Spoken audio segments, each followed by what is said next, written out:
जय गुरु जी संगत जी। दिव्य आभा से नेक्स्ट चैप्टर।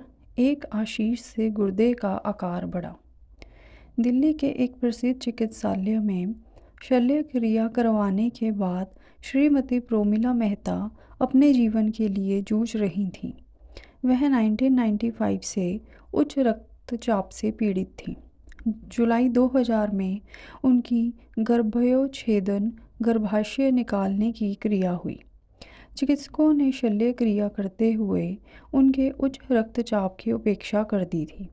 शल्य क्रिया के पश्चात उनका रक्तचाप बढ़कर 180-120 हो गया और 2 सप्ताह तक उसी स्तर पर रहा। फलस्वरूप उनके गुर्दे क्षतिग्रस्त हो गए और उसका कोई उपचार नहीं था। उनका क्रिएटिनिन का परिणाम 1.8 पहुंच गया, जो सामान्य मनुष्य के लिए अति उच्च स्तर माना जाता है। प्रोमिला ने स्वस्थ होने के लिए शल्य क्रिया करवाई थी, किंतु उसके पश्चात उनकी जान को बनाई। शरीर के दूषित रक्त को स्वच्छ करने वाले दोनों गुर्दों ने कार्य करना बंद कर दिया। प्रोमिला कई चिकित्सकों के पास घूमी। उनका उपचार बंगलौर, दिल्ली के एम्स और नोएडा के कैलाश चिकित्सालयों में हुआ, किंतु कहीं भी लाभ नहीं हुआ। उन्होंने आयुर्वेदिक, होम्योपैथी और एक्यूपंक्चर पद्धतियों से भी उपचार करवाए, पर सब असफल रहे। चिकित्सकों ने कहा कि गुर्दों का प्रत्यारोपण ही अंतिम समाधान है। समस्या गंभीर होने के 5 वर्ष उपरांत उनकी एक सहकर्मी ने गुरुजी के बारे में बताया। उन्हें अप्रैल 2004 में बताया गया था, किंतु उनको गुरुजी के दर्शन का अवसर 21 जुलाई 2004 को ही मिला। गुरुजी ने उनके आने के लिए संभवतः वही दिन निश्चित किया होगा। उस दिन गुरु पूर्णिमा थी। गुरुजी ने उन्हें एक ताम्र लोटा लाने को कहा, जिसे उन्होंने अभिमंत्रित किया। वह रोज उसका जल पीती थी। जुलाई 2005 से दिसंबर 2005 तक वह गुरुजी के दर्शन के लिए चारों दिन बृहस्पतिवार से रविवार तक आती थी। उस लोटे का जल ग्रहण करने के कुछ दिन उपरांत ही उन्होंने देखा कि उनकी त्वचा, जो वृद्धों जैसी दिखने लगी थी, विशेषकर गर्दन के आसपास में सुधार आने लगा। एक दिन जब वह गुरुजी के पास बैठी थीं, उन्होंने गुरुजी से कहा कि उनके शरीर में रक्त ही नहीं है और वह सदा दुखी रहती हैं। गुरुजी यह सुनकर मुस्कुराए, पर कुछ नहीं बोले। 13 दिसंबर को प्रातः 5 बजे वह अचानक उठीं तो उन्हें अपनी नाक कुछ चिपचिपी सी लगी। उन्होंने बत्ती जलाए बिना ही अपनी नाक अपने रात्रि वस्त्र से पोंछ ली। थोड़ी देर के बाद उन्हें लगा कि वह फिर भी बह रही है। उन्होंने बत्ती जलाई और अपने नाक से रक्त बहते हुए देखकर बहुत आश्चर्यचकित हुई। एक रुमाल शीघ्र ही रक्त से भर गया। उन्होंने अपने पुत्र को जगाया और वह दोनों कैलाश चिकित्सालय भागे। चिकित्सकों ने रक्त रोकने का भरसक प्रयत्न किया, किंतु उसके न रुकने के कारण उन्हें प्रविष्ट कर लिया। प्रातः 6:30 बजे प्रोमिला ने अपने पति को फ़ोन किया, जो उस समय बंगलौर में थे, और उनको तुरंत आने के लिए कहा। चिकित्सालय में रहते हुए उनके पास गुरुजी का चित्र था। पता लगा कि रक्त बहने का कारण गुर्दों का सही रूप से कार्य न कर पाना था। समस्या के उपचार के लिए उनका 4 दिन में 3 बार डायलिसिस किया गया। साथ ही 3 रक्त की बोतलें और 2 प्लाज्मा की बोतलें भी चढ़ाई गईं। उनकी त्वचा का रंग पीले से लाल हो गया, जिसके लिए उन्होंने कुछ दिन पहले गुरुजी से विनती करी थी। यदि आप गुरुजी से कुछ भी मांगेंगे और वह आपके भले के लिए होगा, तो वह आपको मिल जाएगा। 1 सप्ताह में वह चिकित्सालय से बाहर निकलकर गुरुजी के पास आईं। गुरुजी ने उनको बताया कि उनके दोनों गुर्दे सही हैं और उन्हें नवजीवन मिला है। वह गुरुजी के दर्शन के लिए आती रहीं और उनके आशीष का अभिन्न अंग लंगर भी करती रहीं।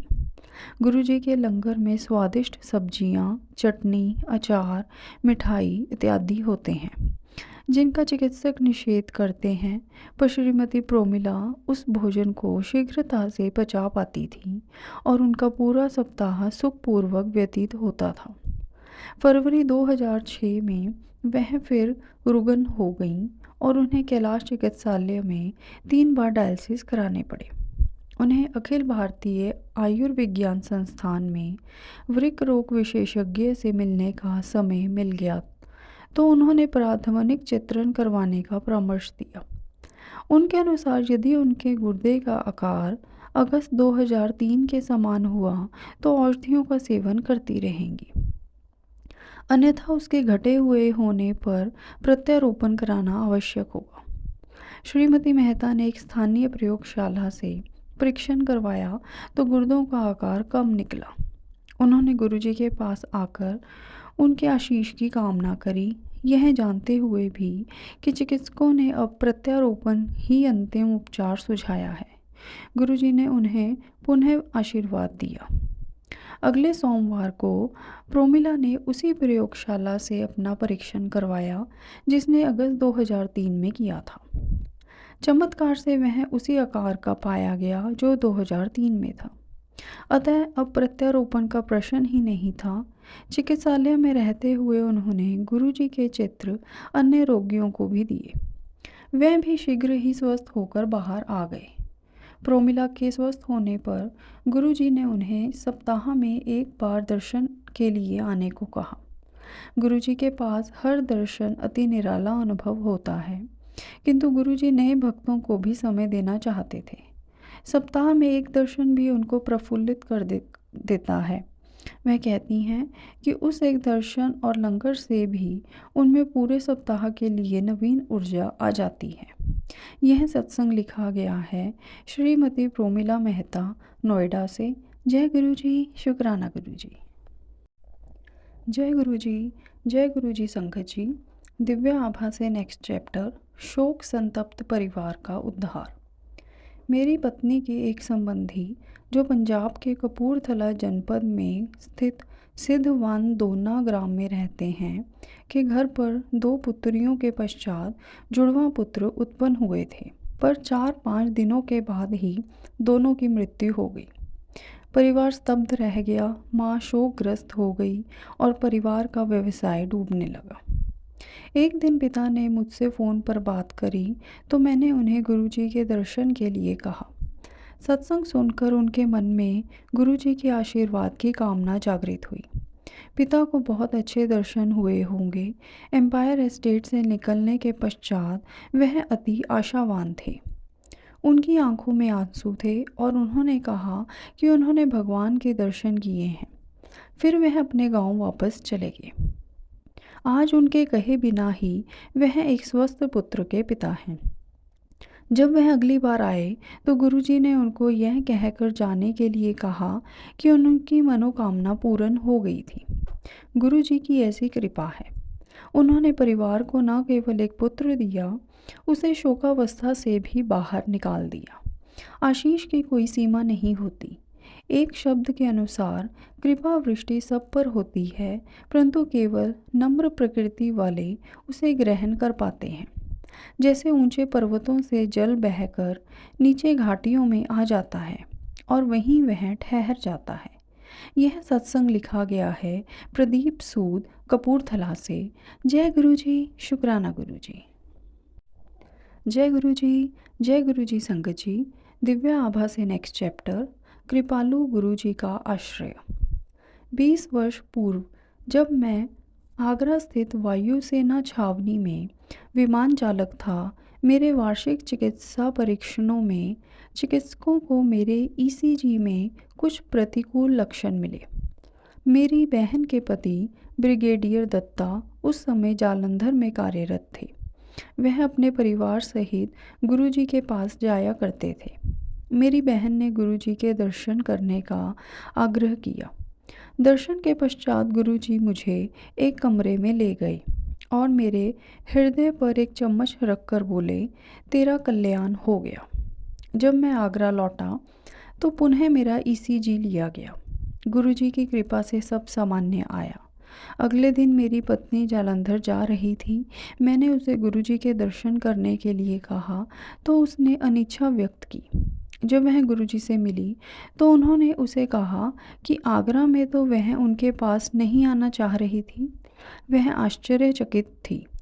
जब वह उनसे चलने की आज्ञा ले रही थी तो उन्होंने कहा कि जम्मू से वह फिर उनके दर्शन के लिए आएगी।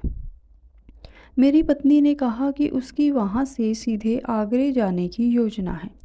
गुरुजी ने फिर कहा कि आगरा लौटने से पूर्व वह जालंधर होकर जाएगी। जब मेरी पत्नी जम्मू पहुंची तो उसने अपनी माँ को हर्पीस, एक त्वचा रोग से पीड़ित पाया जिसका कोई उपचार नहीं है। उसने अपने माता पिता को गुरुजी के बारे में बताया था। उसके पिता ने आग्रह किया कि वह अपनी माँ को लेकर गुरुजी के पास जालंधर जाए।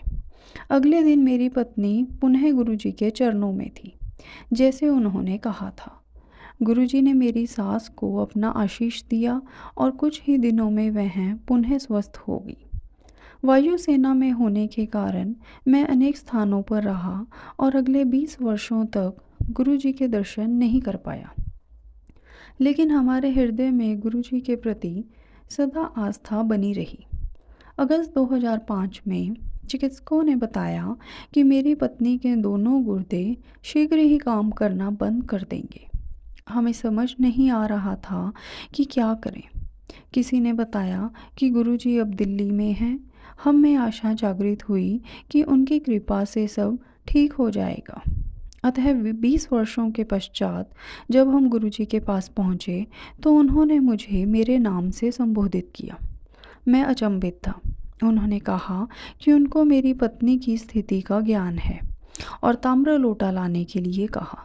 अगले दिन जब हम लोटा लेकर पहुँचे तो उन्होंने मेरी पत्नी को आशीर्वाद देते हुए कहा, तेरा कल्याण हो गया। उस दिन से वह स्वस्थ हो रही है। अगस्त 2004 में उसका क्रिएटिनिन की मात्रा 7.2 थी, जो 10 माह में घटकर 5.1 रह गई। हमें पता है कि यह गुरुजी की कृपा से संभव हो रहा है। मुझे विश्वास है कि हमें सदा उनका आशीर्वाद मिलता रहेगा। यह सत्संग लिखा गया है wing commander B Lakhanpal, Agra से। जय गुरुजी, शुक्राना गुरुजी।